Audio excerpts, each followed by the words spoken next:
खबरों का lunch box. नमस्कार, मैं हूं अमन गुप्ता और आप रेडियो मनी 9 पर सुन रहे हैं खबरों का लंच बॉक्स।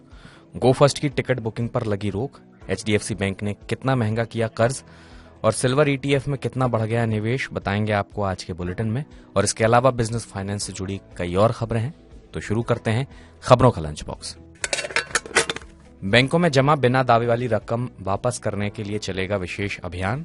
वित्त मंत्री निर्मला सीतारमण के सुझाव पर वित्तीय स्थिरता एवं विकास परिषद की बैठक में बनी सहमति। नियामकों से कहा, इस मुहिम में स्टॉक, म्यूचुअल फंड और बीमा को भी किया जाए शामिल। बिना दावे के पड़ी रकम लौटाने से संबंधित लोगों की जाए मदद। सरकारी बैंकों ने फरवरी 2023 में बिना दावे वाली 35,000 करोड़ रुपए की रकम आरबीआई में की है ट्रांसफर। इस रकम से जुड़े बैंक खातों में 10 साल से नहीं हुआ था कोई लेन देन। डीजीसीए ने गो फर्स्ट को फौरन टिकट बुकिंग बंद करने का दिया निर्देश। सुरक्षित और भरोसेमंद तरीके से परिचालन न कर पाने के कारण डीजीसीए ने गो फर्स्ट को दिया नोटिस। पिछले हफ्ते वित्तीय संकट की वजह से गो फर्स्ट ने एनसीएलटी में जमा कराया है दिवाला समाधान आवेदन। गो फर्स्ट के जवाब के आधार पर तय होगा विमान परिचालन प्रमाण पत्र जारी रखने का फैसला। नियामक ने यात्रियों को टिकट का पूरा पैसा वापस लौटाने का दिया निर्देश। 15 दिन के भीतर गो फर्स्ट को देना होगा नोटिस का उचित जवाब। निजी क्षेत्र की प्रमुख बैंक एचडीएफसी ने सभी अवधि के लिए एमसीएलआर में की 5 से 15 बेसिस पॉइंट की बढ़ोतरी। एक साल के लिए एमसीएलआर बढ़कर हुआ 9.05%। एमसीएलआर से जुड़े होते हैं सभी तरह के उपभोक्ता ऋण। 8 मई से लागू हो चुकी हैं नई ब्याज दरें। ग्राहकों पर बढ़ेगा ईएमआई का बोझ। मई 2022 के बाद से 2.5% बढ़ चुका है रेपो रेट। जम्मू कश्मीर के बाद अब राजस्थान में मिला लिथियम का बड़ा भंडार। इस भंडार में देश की 80% जरूरत को पूरा करने की है क्षमता। नागौर जिले की डेगाना नगर पालिका में जियोलॉजिकल सर्वे ऑफ इंडिया को मिला है लिथियम का यह भंडार। इलेक्ट्रिक व्हीकल्स की बैटरी बनाने में इस्तेमाल होता है लिथियम। भारत में लिथियम का भंडार मिलने से ईवी इंडस्ट्री को होगा बड़ा फायदा। फरवरी 2023 में जम्मू कश्मीर में मिला था पहली बार लिथियम का भंडार। अभी दुनिया का 47% लिथियम का ऑस्ट्रेलिया में होता है प्रोडक्शन। निवेशकों के बीच लोकप्रिय हो रहे हैं सिल्वर एक्सचेंज ट्रेडेड फंड। मार्च 2023 तक परिसंपत्ति आधार बढ़कर हुआ 1800 करोड़ रुपए। सेबी ने 1.5 साल पहले की थी सिल्वर ईटीएफ की शुरुआत। सिल्वर ईटीएफ को गोल्ड ईटीएफ की तरह मिल रहा है निवेशकों का समर्थन। इससे निवेशकों को मिलता है शुद्धता का भरोसा।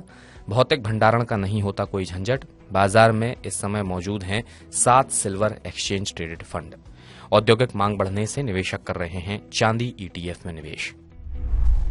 सरकार जल्द आमंत्रित कर सकती है बीईएमएल की रणनीतिक बिक्री के लिए बोलियां। कंपनी के गैर प्रमुख कारोबार के शेयर बाजारों में लिस्ट होने के बाद सरकार उठा रही है कदम। जनवरी 2021 में प्रबंधन नियंत्रण के साथ 26% हिस्सेदारी बेचने के लिए आमंत्रित की गई थी बोलियां। कंपनी देश विदेश में defence, airline, mining, construction, rail और मेट्रो के लिए उत्पाद और सेवाओं की करती है आपूर्ति। सरकार के पास बीईएमएल में है अभी 54.03% हिस्सेदारी। मौजूदा मूल्य पर 26% बिक्री से मिलेंगे करीब 1500 करोड़ रुपए। टिकट कंफर्म नहीं होने से बीते वित्त वर्ष में 2,70,00,000 यात्री नहीं कर पाए रेल यात्रा। देश में व्यस्त मार्गों पर ट्रेनों की पर्याप्त उपलब्धता नहीं होने से वेटिंग टिकट नहीं हो पाए कंफर्म।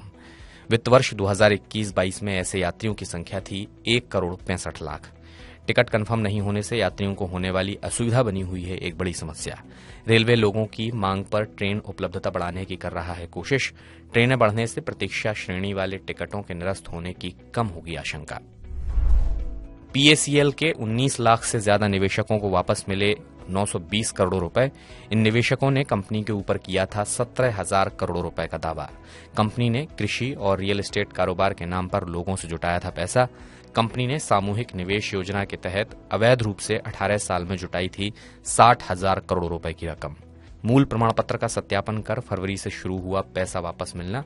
मूल प्रमाण पत्र जमा कराने की तारीख थी 27 फरवरी से 20 मार्च 2023। फिलहाल खबरों के लंच बॉक्स में बस इतना ही। बिजनेस और पर्सनल फाइनेंस से जुड़ी खबरों के लिए आप सुनते रहिए रेडियो मनी 9 और डाउनलोड कर लीजिए मनी 9 का मोबाइल ऐप। इस बुलेटिन को तैयार किया है आंचल चौधरी ने। मैं हूं अमन गुप्ता। अपना ख्याल रखें। नमस्कार। खबरों का लंच बॉक्स।